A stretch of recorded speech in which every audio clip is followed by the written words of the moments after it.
So ayan guys, so magandang buhay po Pilipinas, magandang buhay po Luzon, Visayas, Mindanao at sa buong mundo mga ka-showing. So for today's video mga ka-showing ay mayroon po tayong panonoorin na isang video po ito mga ka-showing. So dagdag kaalaman po para po sa ating barangay officials, no? Ito po ay tungkol po sa kung pwede bang i-record ang walang pahintulot ang pag-uusap, no, sa barangay sa harap ng lupon. Kung pwede ba ito mga ka-showing.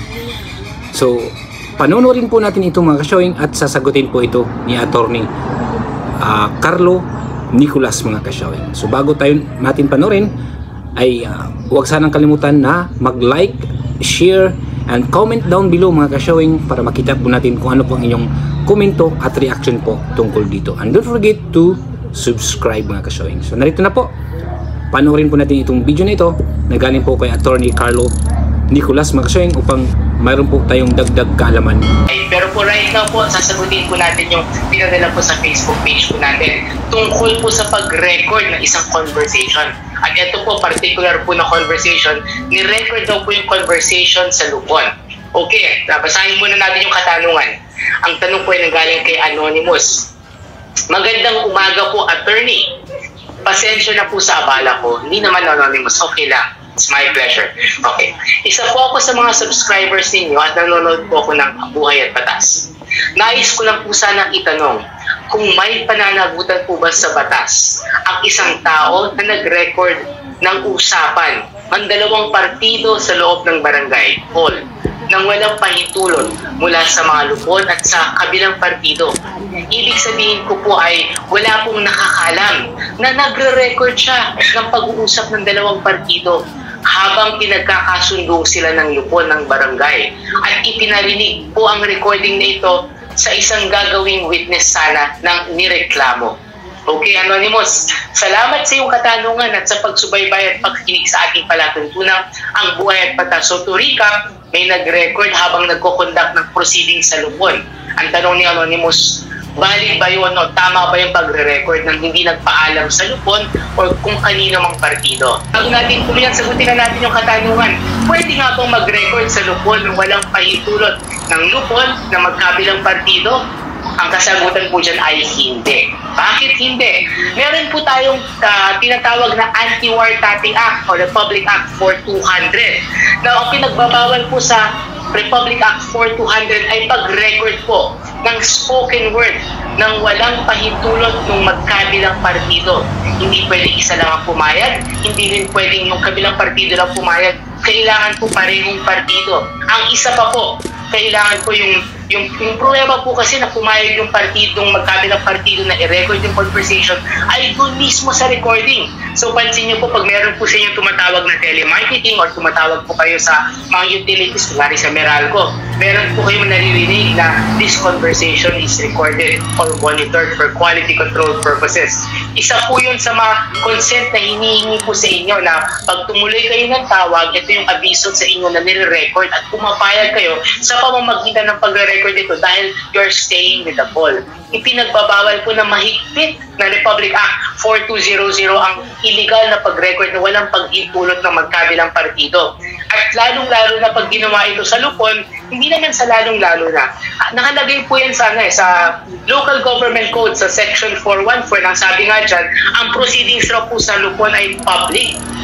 So ano ibig sabihin nun? Public meaning maski sino pwedeng mag-attend. Ibig sabihin nun, maski sino pwedeng makinig. Except pag in-exclude ng barangay captain o yung lupon para sa privacy ng mga parties. Sana pwede na kasi sa illegal recording po, isang paglabag ng Republic Act 4200 po, 4200, dapat merong expectation of privacy. Ano bang ibig sabihin nito?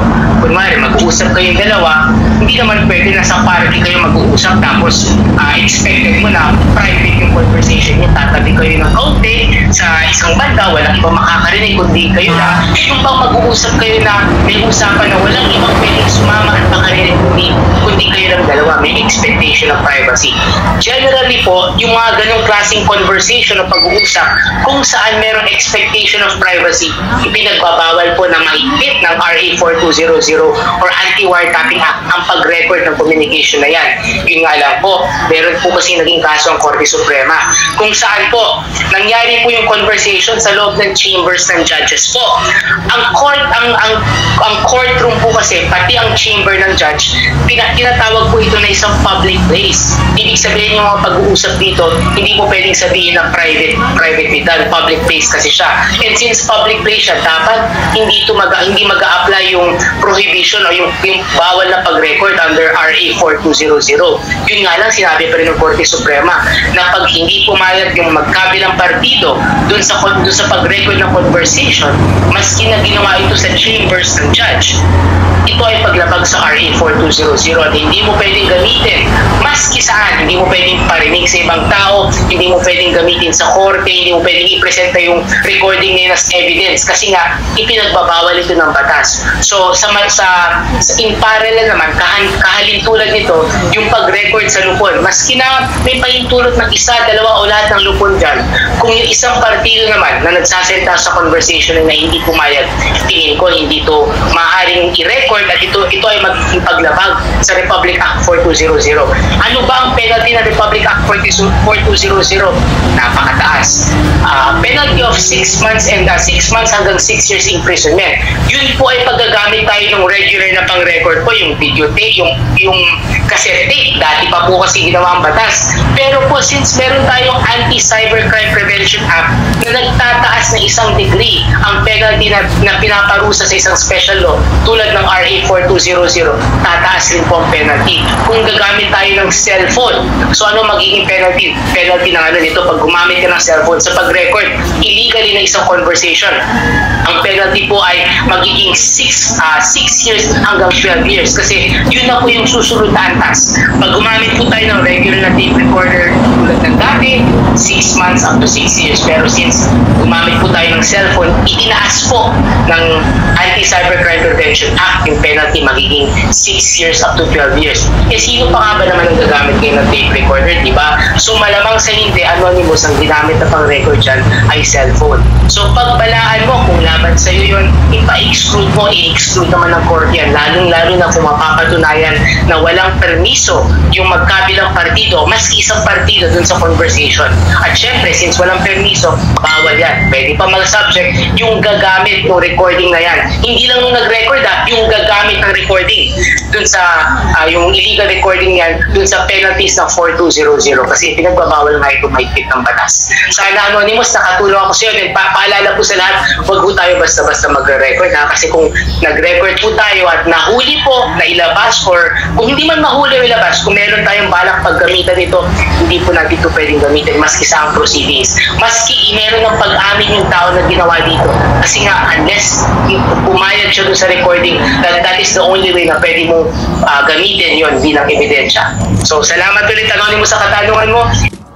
So yan mga ka-showing, no, napanood po natin ang video pong ito na galing po kay Attorney Carlo Nicolas kung saan bawal po ang mag-record, no, sabi ni Attorney Carlo Nicolas mga ka-showing.